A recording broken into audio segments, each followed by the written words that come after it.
So quick story time. I've been anticipating this movie for weeks. So when I first saw the early screening showing, I jumped at the opportunity. And then my partner said that she wanted to join. I told her that this movie was going to be really intense. So I offered to change it to drop that night. And that would be a better date night movie. But she told me, no, I'm okay with warfare. Well, I did warn her.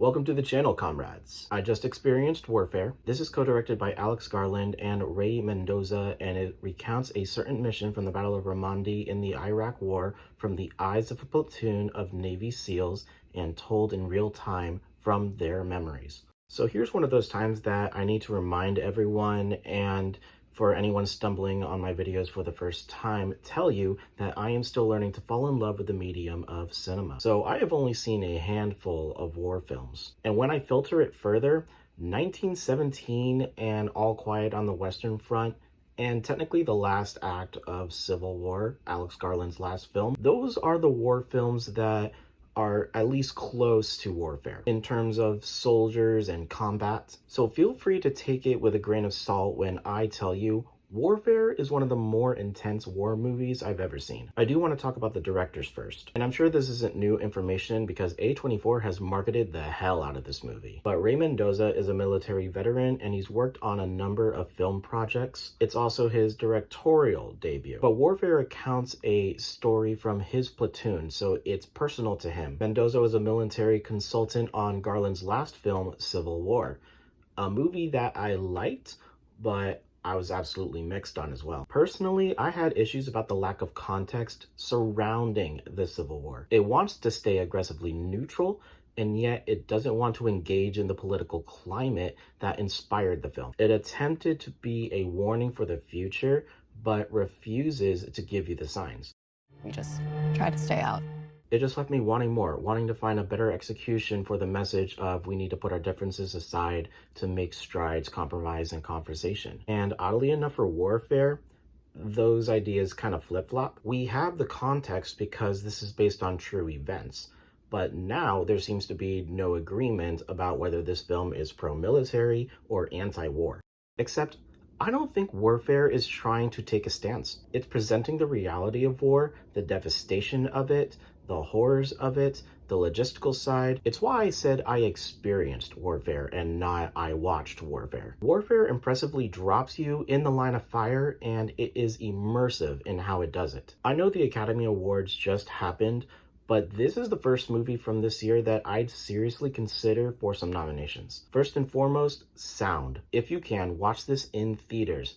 IMAX, Dolby. The sound is incredible. It is 360. There's no escape, and the theater shakes with each blast or bullet shot. It's so rare that you can get an entire theater to jump all at once, and my theater of 50 people all collectively jumped or ducked 3 times. It's funny how my audience and the movie had the same emotional arc. The movie opens really light and fun, and then it takes a turn. And in my theater, there were some laughers at the beginning. Someone sneezed in the audience and someone shouted out, "Bless you." And then when that movie took the turn, pin drop, dead silent. What will you people learn? War is not a game! It's not a game! Everyone basically shut up, minus some groans from some of the gore featured, and a guy behind me explaining everything to his girl. Speaking of gore, the next category I would definitely nominate this for is hair and makeup. It's incredible, honestly. The dust is crazy. It's gnarly with some of the gore and imagery that they choose to show. It rails in on the destruction of war. Costume design is fantastic, from the helmets to the boots to the clothes themselves. Production design is great, a full replica of the street that this mission occurred in. Cinematography, I agree with. It's building tension very well in the edit. I was gripping the seat for so much of the runtime, and the edit helped in that, anticipating the next blast or where it was going to come from. It brings me to the ensemble because this movie is nothing without the guys selling the horror, the excitement, the confusion, the composure and discipline when it's needed. There's truly not a bad performance. There's not a main lead, in my opinion. Honestly, you don't need a lead to grab onto. You grip to the vibes, and that is infectious throughout the entire movie. If you had to point someone out, Tefero Wunatai plays Ray, as in Ray Mendoza, the director, and he's calling shots and communication, but still, I'd argue for an overall group recognition. Joseph Quinn and Cosmo Jarvis probably sell their performances the most with the screams, and that's still haunting to me. Will Poulter and Kit Connor sell the shell shock. Charles Melton, Noah Centineo, Michael Goldafini, Taylor John Smith, Finn Bennett, Adrian Bradley, so on, so forth. God damn, this cast is good looking. Charles, yeah, you're wearing a shirt. Is everything okay?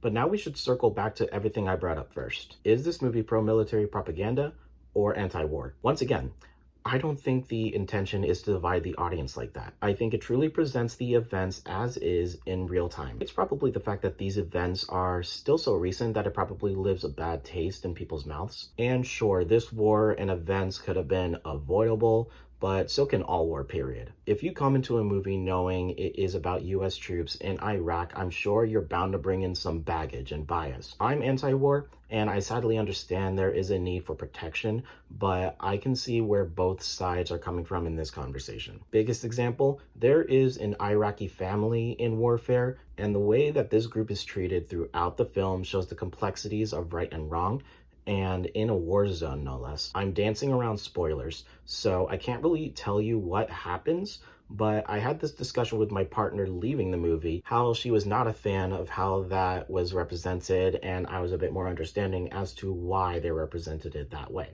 I think this movie doesn't live in a realm of neutrality per se, but it lives more in a ambiguous gray cloud. Guess who's editing? I wanted to expand a little bit on this ambiguous gray cloud.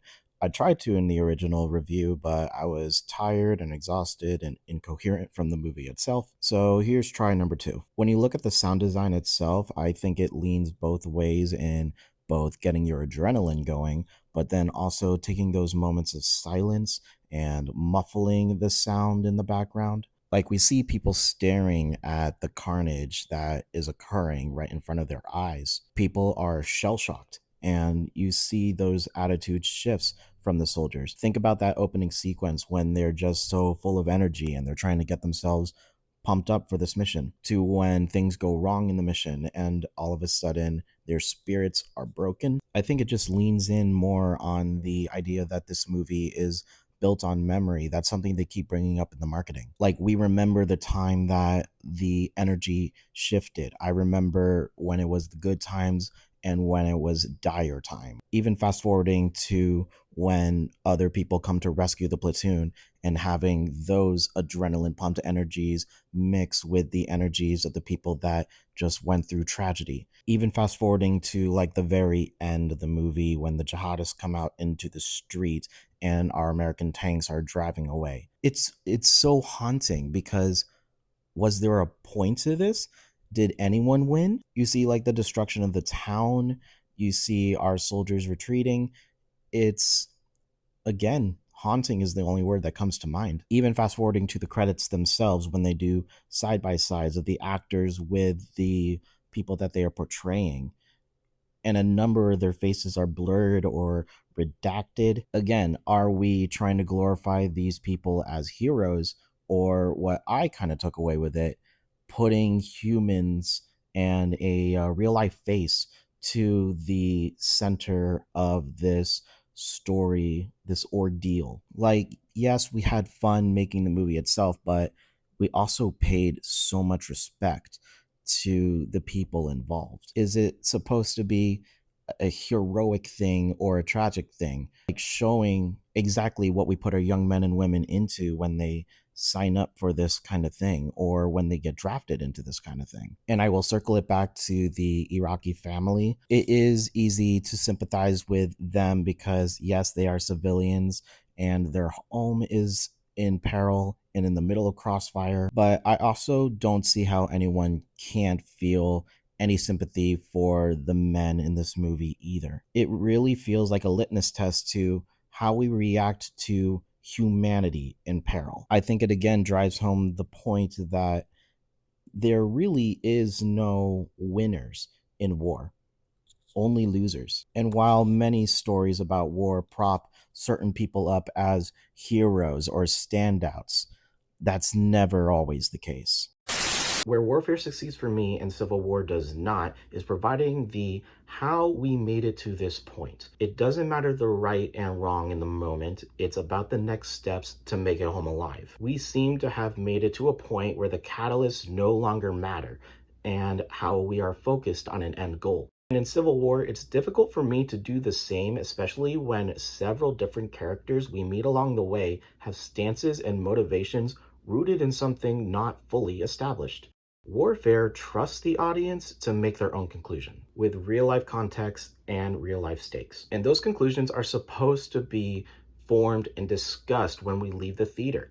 Seeing how we could have consumed the same movie but come with such different takes is interesting. It's part of the movie going experience. But again, here we are pointing fingers, discrediting others' thoughts. It's human nature, I guess. But it's one thing to say it's human nature to disagree with someone or to try and prove a point, and it's another to resort to extremes like violence and war. Warfare is a scary, honest look at war. It shows enough to allow the audience to draw conclusions for themselves. It wants us to reflect on war, and it does so through the eyes and storytelling talents of actual war veterans, craftsmen, and actors committed to immersing us into the experience. I highly encourage a watch in theaters to form your own opinion. It is a short 96 minutes, even faster seemingly because my heart was pounding the entire time. I'd say go at your own discretion. It's to be determined if I'm up for a rewatch. It's nail-biting and clearly not feel good, but not that many movies this year have made me feel heightened emotion, whether those emotions are comfortable or not. I'd give Warfare 4 out of 5 stars. Thank you for watching. My name is Kyle. I'm still learning to fall in love with the medium of cinema, and if you'd like to continue on this journey with me, you should hit subscribe, hit the notification bell, and follow me on Letterboxd. I'd like to extend a great big thank you to veterans, any active members in service, their families, and of course to those that have given their life for the protection of the country. It is unfathomable what you guys go through. I am genuinely curious if any one of you guys do go see Warfare. Tell me how accurate the logistics are and the tension is. And of course, I'd love to know all of your favorite war movies so I can log more than 9 war films on my letterbox. Tell me them below. Don't forget to like this video, and until next time, that's a wrap.